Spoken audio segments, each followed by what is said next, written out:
मंगलमांगल्ये शिवे सर्वार्थ साधिके शरण्ये त्र्यंबके गौरी नारायणी नमोस्तुते। श्री स्वामी समर्थ। तुम्हा सर्वांचं आपल्या चॅनलमध्ये खूप खूप मनापासून स्वागत। आता लवकरच चैत्र नवरात्रीला सुरुवात होणार आहे।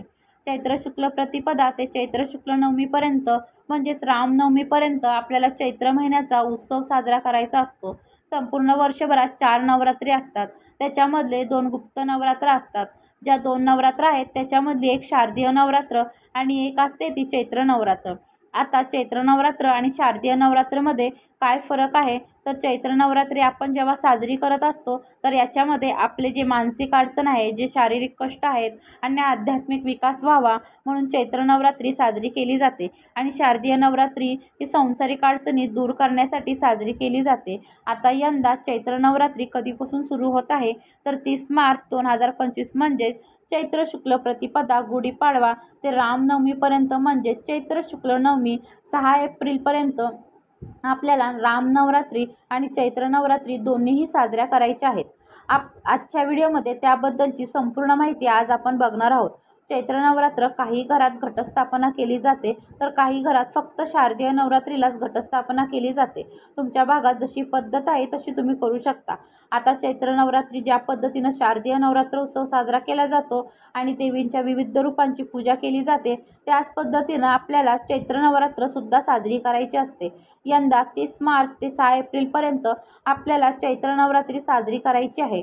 यंदा द्वितीया आणि तृतीया तिथी एकाच दिवशी आलेली आहे, म्हणून हा जो संपूर्ण सेवेचा कालावधी जो आहे तो फक्त 8 दिवसांचा असणार आहे। आता आपल्याला सेवा काय करायच्या आहेत? आई भगवतीची, आपल्या कुलदेवीची सेवा करणं संसारिक माणसांना अतिशय गरजेचं आहे। आता सेवा काय करायची तर ज्या पद्धतीने घटस्थापना ज्या घरात केली जाते त्या घरात सगळ्या विधी केल्या जातात। आपल्याकडे घटस्थापना नाही होत नाही तर आपण काय करायचं तर काहीच नाही तर अखंड दिवा तरी या नवरात्रीच्या कालावधीमध्ये प्रज्वलित करावा। घटस्थापना नाही होत, आपण आपल्या घरात मंगल कलशाची स्थापना करावी। आपण ज्या पद्धतीनं देवघरात मंगल कलश स्थापन करतो त्या पद्धतीनं तुम्ही गुढीपाडव्याच्या दिवशी तुमच्या घरात मंगल कलशाची स्थापना करावी। मंगल कलश स्थापन करून अखंड दिवा लावावा। सेवा काय करायची तर या नवरात्रीच्या कालावधीमध्ये या 8 दिवसामध्ये आई भगवतीची सेवा करू शकता। ज्या पद्धतीनं शारदीय नवरात्रीमध्ये देवीच्या 9 रूपांची सेवा करत असतो त्याच पद्धतीनं देवीच्या आपल्याला 9 दुर्गा रूपांची आपल्याला सेवा करायची असते आणि श्री दुर्गा सप्तशती ग्रंथाचं पारायण करायचं असतं। अतिशय प्रभावी आणि सुंदर असा ग्रंथ आहे।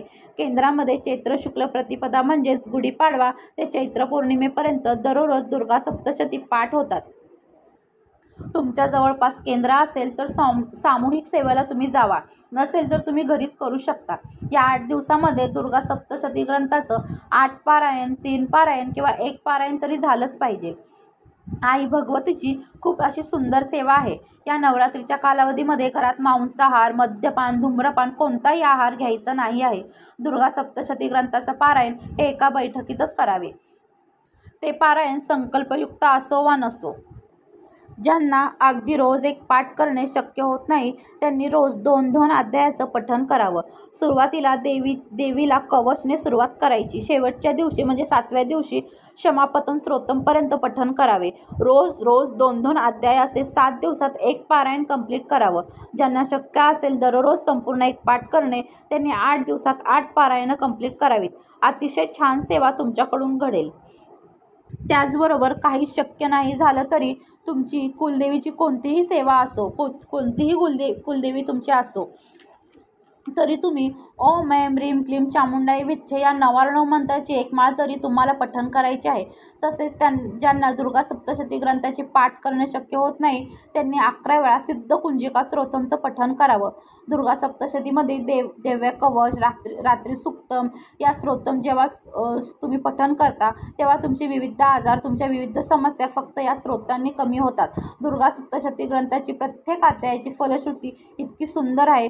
तुम्ही जर दररोज एक अध्याय पठण केला तर तुमच्या कितीतरी अडचणी कमी होतील आणि जर दररोज एक पाठ पठण केला तर तुमच्या कितीही अडचणी असो त्या मार्गी लागतील।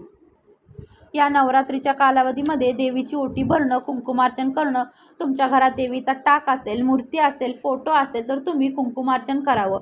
कुंकुमार्चन झाला की टाक, फोटो, मूर्ती जागेवर ठेवावी आणि कुंकू काढून घ्यावा. ज्यांच्याकडे श्रीयंत्र असेल तर तुम्ही श्रीयंत्रावर कुंकुमार्चन करावं. काहीही नाही शक्य होत तर 11 वेळा सिद्ध कुंजिका स्तोत्रमचं पठण करा, म्हणजे त्याला दुर्गा पाठाचं फळ मिळतं असं म्हटलं जातं.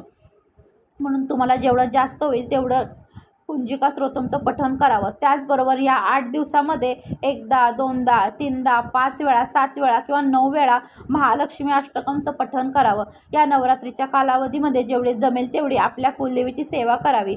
मासिक धर्म आला तर ही सेवा तुम्ही करू शकत नाही. आपल्या कुलदेवीची सेवा करणं, तिचा कुळाचार करणं, कुलधर्म करणं ही काळाची गरज आहे. चैत्र नवरात्रीमध्ये आपल्या कुलदेवीची जेव्हा आपण उपासना करत असतो तेव्हा आपल्या कितीतरी अडचणी दूर होत असतात. म्हणून आपल्या कुलदेवीची सेवा करणे, दररोज सेवा करणे ही काळाची खूप गरज आहे. तर दररोज शक्य नसेल तर कमीत कमी नवरात्रीच्या कालावधीमध्ये तरी आपण सेवा करावी. ज्या पद्धतीनं चैत्र नवरात्र असते त्या पद्धतीनं राम नवरात्री पण असते. तर कधी आहे तर चैत्र शुक्ल प्रतिपदा ते चैत्र शुक्ल नवमी म्हणजे रामनवमी, प्रभू श्रीरामांचा जन्म ह्या दिवसापर्यंत कमीत कमी 1 वेळा तरी रामरक्षेचं पठण करावं. गर्भवती महिलांसाठी तर ही खूप सुंदर सेवा आहे. गर्भवती महिलांनी तर जरूर पठण करावी. रामरक्षा 1 वेळा, 3 वेळा, 5 वेळा किंवा 11 वेळा पठण करू शकता. रामरक्षा मुलांकडून पठण करून घ्या. मुलांसाठी रामरक्षा ही अतिशय प्रभावी सेवा आहे. ज्यांच्याकडे घटस्थापना होत नाही त्यांनी मंदिरासमोर बसून जास्तीत जास्त सेवा करायची आहे. आई भगवतीची सेवा करायची आहे. जशी शारदीय नवरात्र आपल्यासाठी महत्त्वाची आहे तशी चैत्र नवरात्रसुद्धा आपल्यासाठी अतिशय महत्त्वाची आहे. या चैत्र नवरात्रीच्या कालावधीमध्ये मद्यपान, धूम्रपान, मांसाहार करू नका. हे केल्यास आपल्याला देवाचे प्रचंड दोष लागतात. झालेली सेवा महाराजांच्या चरणी रुजू करते. आवडल्यास शेअर, लाईक, सबस्क्राईब करा. भेटूया परत अशाच एका व्हिडिओसोबत. तोपर्यंत श्री स्वामी समर्थ.